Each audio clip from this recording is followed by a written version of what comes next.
Okay, सो इसके बाद हम एक टर्म को एक्सप्लेन करेंगे ईएमएफ को।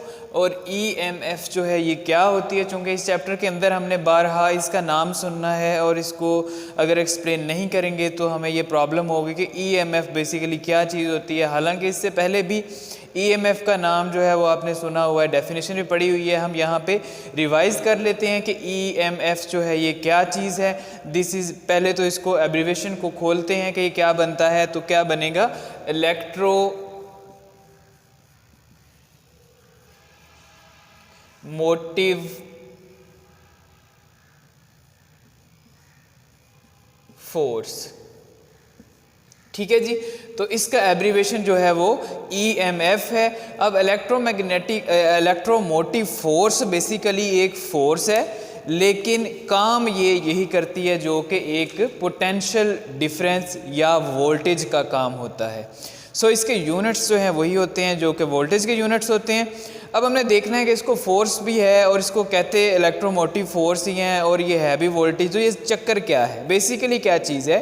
इलेक्ट्रोमोटिव फोर्स जो है ईएमएफ बेसिकली एक मैकेनिकल वे है, ठीक है, नॉन इलेक्ट्रिकल वे। वो चाहे मैकेनिकल हो, चाहे केमिकल हो, चाहे कोई भी हो।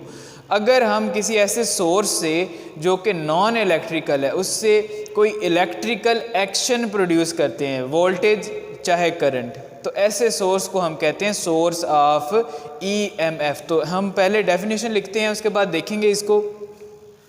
इलेक्ट्रोमोटिव फोर्स है ये क्या होगी, if an electrical action. Electrical action क्या होगा, इलेक्ट्रिकल एक्शन जो है वो हम कहेंगे, बल्कि यहाँ पे एक्शन की बजाय हम लिखते हैं रिएक्शन एंड इलेक्ट्रिकल रिएक्शन। तो इलेक्ट्रिकल रिएक्शन क्या होगा कि करंट प्रोड्यूस हो रही है या वोल्टेज प्रोड्यूस हो रही है, इसके अलावा इलेक्ट्रिकल रिएक्शन जो है वो कोई नहीं हो सकता। सो if an electrical reaction is produced, अगर हमने एक इलेक्ट्रिकल रिएक्शन प्रोड्यूस किया है, मींस या तो हमने करंट प्रोड्यूस किया है या वोल्टेज प्रोड्यूस किया है, और ये दोनों क्वांटिटीज़ जो हैं इंटर रिलेटेड हैं। जब वोल्टेज प्रोड्यूस होगी तो उसके नतीजे में करंट भी प्रोड्यूस होगी। So if an electrical reaction is produced by some non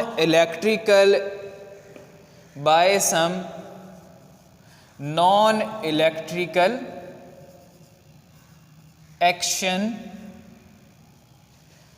ठीक है जी। अगर हमने इलेक्ट्रिकल रिएक्शन प्रोड्यूस किया, करंट या वोल्टेज प्रोड्यूस की by some non electrical reaction. Non electrical reaction जो है ये मैकेनिकल मूवमेंट भी हो सकती है या ये कोई केमिकल रिएक्शन भी हो सकता है, ठीक है। तो ये कोई केमिकल रिएक्शन भी हो सकता है, और केमिकल रिएक्शन कब होता है, जब ये बैटरी की फॉर्म में होता है, और मैकेनिकल कब होता है, जब ये जनरेटर की फॉर्म में इलेक्ट्रिसिटी प्रोड्यूस होती है, ठीक है। तो अल्टीमेटली इलेक्ट्रिसिटी प्रोड्यूस करता है जनरेटर भी और बैटरी भी, लेकिन ये प्रोड्यूस किससे हो रहे हैं, नॉन इलेक्ट्रिकल एक्शन के साथ, जो कि मैकेनिकल है और केमिकल हो सकता है।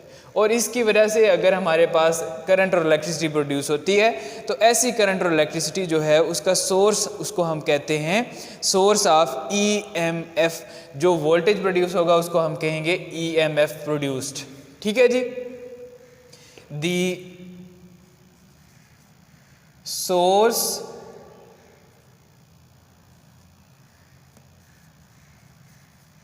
Of voltage or current is called EMF। Okay, so EMF क्या चीज़ होती है, एक दफ़ा फिर सुन लें। EMF जो है ये बेसिकली इलेक्ट्रोमोटिव फोर्स है। इलेक्ट्रोमोटिव फोर्स इसको क्यों कहा जाता है, चूँकि ये एक नॉन इलेक्ट्रिकल एक्शन से इलेक्ट्रिकल एक्शन प्रोड्यूस करती है। फॉर एग्जांपल, अगर हम मैग्नेट को पकड़ते हैं, इसके ऊपर एक वायर को इस तरह से रोटेट करते हैं, तो ये एक मैकेनिकल एक्शन है।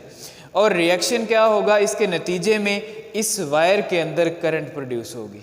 ये जो मूवमेंट थी ये नॉन इलेक्ट्रिकल थी, इसलिए जो नॉन इलेक्ट्रिकल सोर्स से हमारे पास वोल्टेज या करंट प्रोड्यूस होगा उसको हम कहेंगे, उसका जो सोर्स है वो EMF का सोर्स है।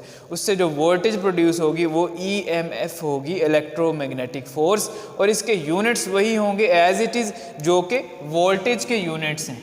ठीक है, तो वोल्टेज के यूनिट्स और EMF के यूनिट्स जो हैं ये सेम है, और वोल्टेज हमारे पास वोल्ट्स में होगी, तो इट मींस EMF भी जो है ये वोल्ट्स के अंदर ही होगी।